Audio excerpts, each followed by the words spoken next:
Hello. Today we're going to be reviewing The River Witches by Ben Schechter. It was copyrighted in 1969, and right down here there's a summary. This is probably in all books, but who really reads this page? It says, a young boy becomes caught in the struggle between good witches and bad witches. And yeah, that is what it's about. But the young boy's name is Andrew, and there's this weird thing. It doesn't start out with Andrew. It starts out with his dog, Pooter. And it takes place in, I'm guessing, the late 1800s, early 1900s. And it's about a boy who has to go live with his weird Aunt Elizabeth, but she's so weird they call her Auntie Lizard, and it's his mom's sister because of a promise his mom made to his sister years ago. And I'm just going to quickly go through the book because it was a particularly easy read. I think it's written for children. I did enjoy it a lot, and it was pretty easy to get through. Andrew goes and he lives with his aunt and a boy named Ashton. And then these two tell him that there's this evil witch called Celestial Grace. And he's got to take her down. And Celestial Grace is a bad woman. She's got children in her basement. And spoilers, if you ever want to find this, it's probably going to be hard to find because I looked it up to see a Goodreads rating, and I had to type in his thing. And of course it's written by a boomer because that's cursive. I'm sorry, I'll stop now. Anyway, spoilers if you want to read it is what I'm trying to say. But ultimately, Andrew defeats Celestial Grace by teaching the kids locked in her basement how to read. And it's relatively easy. What I liked about it was that it was just, I don't know, it didn't do a lot of purple prose. But there's one thing that confused me.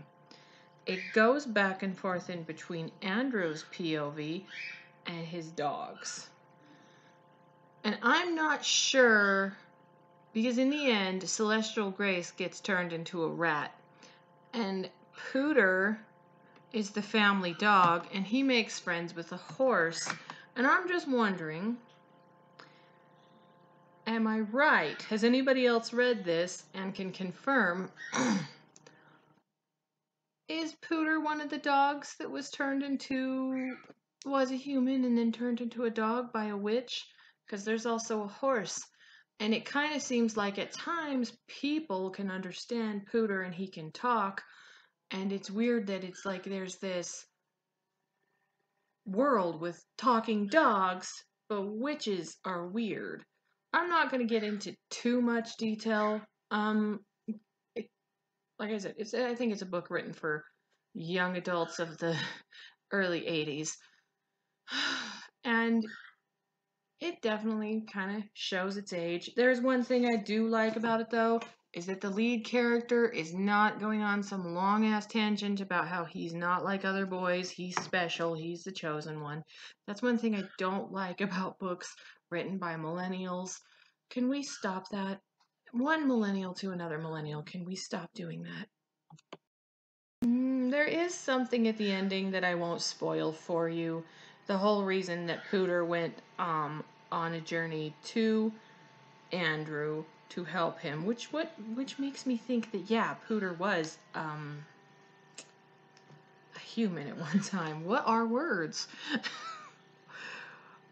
He needed to get him something, and I won't tell you what it is, but at the very end, after Andrew has become an almost supreme being with these witches, he gets this thing, and then Aunt Elizabeth says, "It's all over, oh no, we can't do it." And then he's back in his tree house, and I'm thinking Pooter just has these thoughts and the other people can't hear them, but the dogs and some of the witches and stuff can. And he's back in the house, or in his tree house back at his farmhouse. And then it ends with, "Hang on, Pooter, did you say something?" And it's a pretty good book. I think I'd rate it 4 out of 5 stars. The weird thing that happens at the end, the MacGuffin, the little object type of thing, is kind of weak. I didn't like it. But hey, this book's older than I am, so, and I don't even know if the author's even alive. So, doesn't matter what I think, it's already written. Oh boy. But I don't really have like a lot of critiques, and I don't have a lot of praises. It is good for what it is. I was expecting something a little darker, but it's a light young adult read that you can just blast right through. I found it at a little tiny single wide library for sale for like $1 in Dolan Springs, Arizona. So it's not really on the shelf at Walmart, if you get me.